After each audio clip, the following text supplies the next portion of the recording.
Now let's take a look at some visualization techniques, in particular the section view, which is going to become very important as you're dealing with multiple parts put together. To create a section, you need to have a plane or a planar face.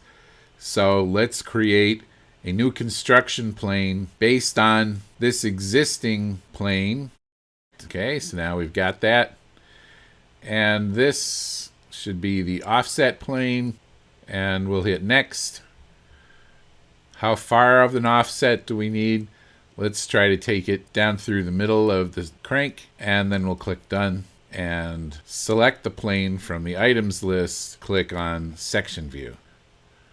That allows us to see down through here and check that everything is lined up.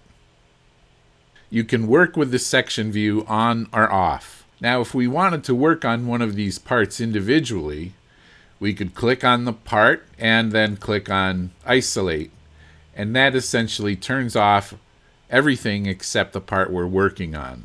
Now we can create whatever operations we need to on the crank part without the other parts interfering. When you want to get the other parts back, just turn off isolate. I hope you've learned something about how to use external parts and put them together in an assembly in Shapr3D. Thanks for watching.